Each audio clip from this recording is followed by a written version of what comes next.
에서 사랑도 두 여자한테 나눠줬니?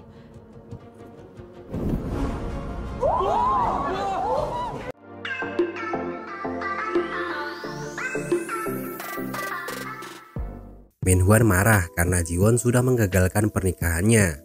Namun apesnya lagi dia dibantai sama ibunya.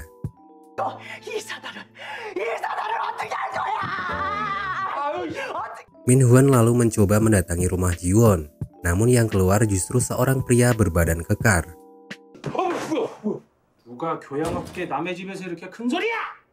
Ternyata Jiwon saat ini sudah pindah ke sebuah apartemen mewah. Keesokan harinya Minhwan menghampiri Jiwon yang baru saja datang ke kantor.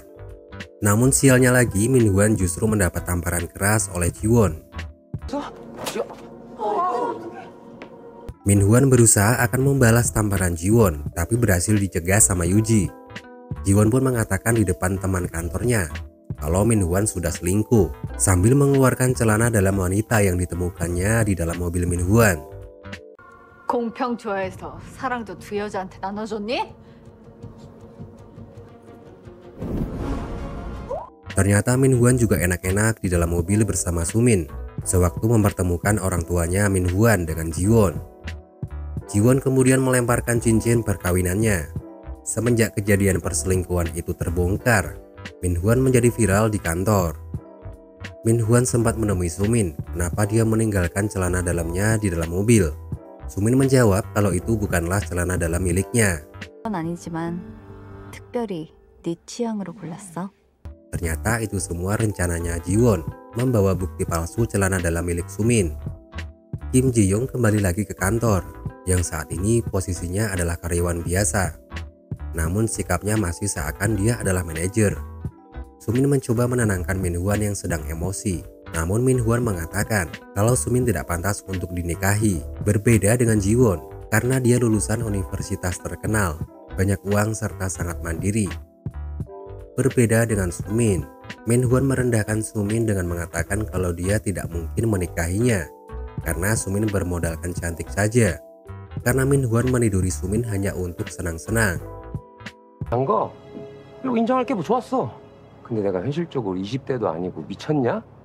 Kim Ji-young mendengar perkataan Minhwan tidak terima sudah merendahkan Sumin karena Kim Ji-young menyukai Sumin. Kim Ji-young dan Minhwan sempat baku pukul. Akhirnya para karyawan mengetahui kalau wanita selingkuhan Minhwan adalah Sumin, sahabatnya Jiwon. 박미안하고 바람핀 여자가 정수민이라는 거지? 그 감정 베프? Keesokan harinya, Juran mengeluhkan kinerja tim pemasaran yang dikerjakan oleh Minhwan dan Sumin beberapa waktu yang lalu. Juran mendengar soal masalah penanda alergi di produk makanan. Minhwan menjawab saat mereka berdua sedang pergi, Sumin lupa meletakkan penanda alergi di produk makanan. 둘 다? 왜 둘 다 자리를 비워? Akhirnya mereka ketahuan selingkuh sewaktu dalam jam kerja. Minhwan dan Sumin akhirnya dipanggil manajer Lee. Sumin langsung dipecat, sementara Minhwan masih bisa bekerja dengan pengawasan. 이 보호 조치는 박 대리님이 부서 이동을 받아들이셨을 때만 유효합니다. Kim Ji-young saat ini menjadi staf biasa, sementara Juran menggantikan posisinya Kim Ji-young. Awalnya Kim Ji-young protes dengan posisinya, namun manajer Lee mempunyai alasan kalau Juran sudah berhasil menjalankan proyek paket masak yang pernah gagal saat dipimpin oleh Kim Ji-young. 양주란 대리는 자칫 공회전할 가능성이 있던 밀키트 프로젝트를 훌륭하게 진행하고 있습니다. Manajer Lee saat itu menanyai Juran, kenapa setelah mendapatkan promosi jabatan dia tidak terlihat senang. Juran menjawab kalau yang seharusnya dipromosikan itu adalah Jiwon, karena itu adalah proyeknya Jiwon, bahkan perencanaan dan pelaksanaannya Jiwon lah yang membuatnya. Juran pun menyuruh manajer Lee untuk mempertimbangkan Jiwon yang seharusnya naik jabatan. Juran juga menceritakan kalau dia habis bertemu dengan manajer Lee, kalau Jiwon lebih pantas naik jabatan. Jiwon menjawab kalau Juran tidak harus melakukan hal tersebut kepada manajer Lee. Tak lama dari itu, Hyun mendatangi mereka berdua karena ada keributan di lantai bawah.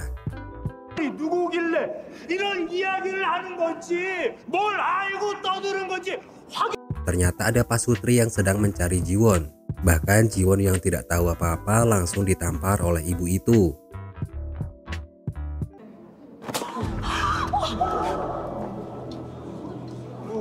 Ibu itu protes dengan sebuah surat yang diupload di sosial media mengatasnamakan Jiwon, bertuliskan menyalahkan pembeli makanan yang hanya berpura-pura mempunyai alergi, supaya dia mendapat biaya ganti rugi.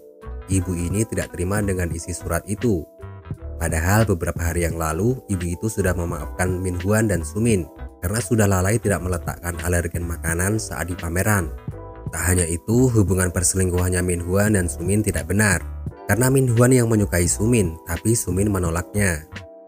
Jiwon pun menjelaskan kalau bukan dia yang menulis surat itu, melainkan Sumin. 정수민 거기서! 네가 한 일, 네가 수습해. Karena hanya dia yang bisa meniru tulisannya Jiwon. Jiwon meneriaki Sumin yang akan meninggalkan kantor. Dia pun meminta supaya membereskan masalah yang dibuatnya. Jiwon kemudian mengambil HP milik Sumin untuk mencari kebenarannya. Dan ternyata Sumin sudah mengupload menggunakan akun palsu yang dibuat Sumin. Sumin lalu meminta maaf karena dia sangat tertekan dengan viralnya perselingkuhannya. Bahkan Sumin sempat beberapa kali memohon supaya dimaafkan Jiwon. 나 임신했어. Sumin mengatakan kalau dia sedang hamil, membuat orang-orang yang berada di situ kaget mendengar pengakuan dari Sumin. Malam harinya Min Hwan minum Jiu untuk menghilangkan stres karena sudah mengetahui kalau Sumin hamil. Namun sialnya dia mendapat pesan kalau dia disuruh membayar tagihan pinjol yang telat. Min Hwan mabuk berat sampai tak bisa jalan lagi. Saat tersadar dia kaget dalam keadaan terikat di kursi sama kedua temannya Yuji. Mereka berdua berpura-pura menjadi debt kolektor pinjol, mengancam Min Hwan untuk melunasi hutangnya.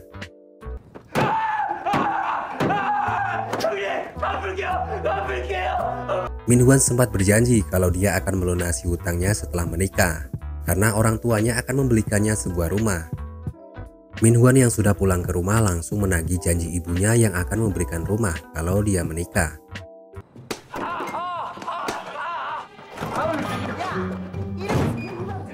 Namun sialnya Min Hwan justru mendapat buah geman mentah dari ibunya. Min Hwan lalu ke rumah Sumin, namun Sumin masih marah dengan Min Hwan karena omongannya kemarin yang sudah merendahkan dirinya. Tidak kehabisan akal, Min Hwan mencoba merayu Sumin dengan mengajaknya menikah supaya dia bisa mendapatkan rumah yang dijanjikan ibunya untuk membayar hutang. 가족이 될 거야. 약속할게. Manajer Lee saat itu mendatangi kakeknya Yuji, melaporkan terkait viralnya perselingkuhan Min Hwan dan Sumin. Sementara Jiwon yang sudah menjadi korban pencurian proposalnya oleh Kim Ji Young. Lalu pemilik perusahaan itu ingin bertemu dengan Jiwon. Kakek Yuji itu menanyai Jiwon kenapa ada begitu banyak orang yang sudah berusaha menyainginya.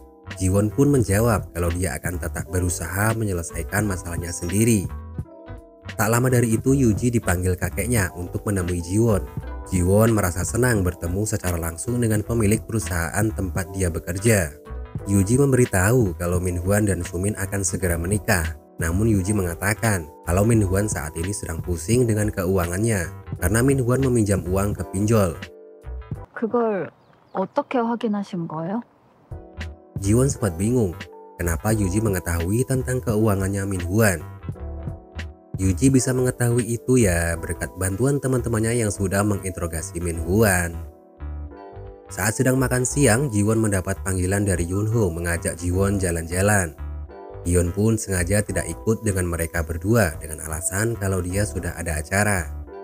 그림을 다 먹고 좀 인간 같다? 나도 줘. Hyun kaget melihat Yuji yang sedang makan es krim satu ember. Seolah Yuji lagi ngambek karena Jiwon dan Yunho sedang jalan berdua. Hyun merasa kalau dirinya serba salah karena Yuji pernah bilang kalau dia tidak ada hubungan apapun dengan Jiwon dan menyuruhnya mencarikan pacar buat Jiwon. Jadi dia menjodohkan Jiwon dengan Yunho. 무엇보다도 눈빛이 아주 그냥 하트 뿅뿅이야. 왜 말과 행동이 다른 거지? Sewaktu Jiwon diajak main seluncur es sama Yunho, Jiwon justru melihat seolah dia sedang bersama Yuji. Setelah mengantarkan Jiwon pulang, Yunho mengatakan kalau dia senang sudah bisa jalan bareng sama Jiwon. Tapi Jiwon mengatakan kalau Yunho adalah teman yang baik. Yunho menyadari kalau hubungan mereka berdua hanya sekedar teman. 고맙다. 내 첫사랑. Saat akan memasuki rumah, Jiwon kaget melihat Yuji yang sedang berada di luar rumah. Yuji beralasan kalau dia sedang mencari udara segar. Tak lama dari itu, Yuji mengajak Jiwon masuk ke kamarnya. Jiwon mengatakan kalau dia habis berkencan dengan Yunho. Selain itu, Yunho juga mengatakan kalau dia menyukainya. Jiwon mengatakan ke Yuji, sewaktu dia jalan sama Yunho, dia justru memikirkan Yuji. Mereka berdua pun terhanyut dalam kemesraan.